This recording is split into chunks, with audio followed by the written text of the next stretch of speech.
As you can see from today's presentation, it's extremely important that your students see themselves in the literature in your classroom, whether it be through read-alouds, books that you leave out for them to read, or things that you incorporate into your history lessons.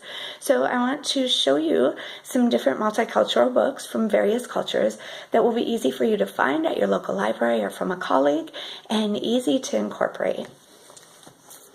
First one is John Henry. This is a tall tale, a great one to add into any unit about tall tales. Also a great lesson in character.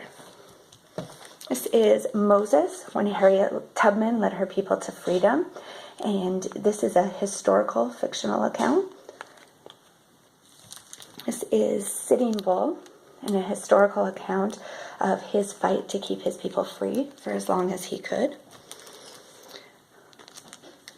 This is of Asian descent. This is the Firekeeper's Son. This is one your students probably are familiar with. I'm going to show you two books to pair it with. This is the story of Ruby Bridges. One book to pair it with is the one written by Ruby Bridges, Through My Eyes.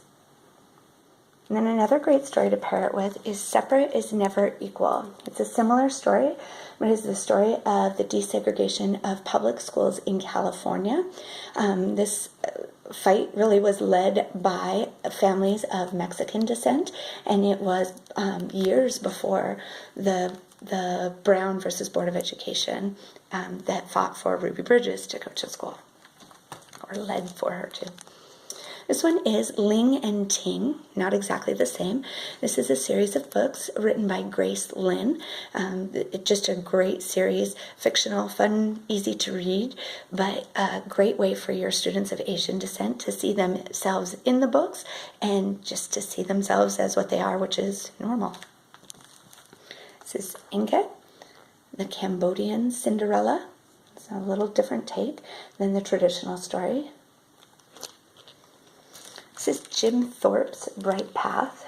This is really the biographical account of his life. He was a Native American, known to be one of the greatest athletes in the world. Next one is Henry's Freedom Box. This is a non-fictional account of an actual escape through the Underground Railroad. This one is Rosa, again a story that your students may be familiar with. However, the illustrations really bring the story to life. They're very accurate depictions. And this one is the story of Nelson Mandela. Regardless of which culture you start with, whether you start with read-alouds or just leaving them out for students to read on their own, or you're incorporating them into history or your history lessons, the point is to start and to use them consistently and help your students see themselves in the books they read, all students.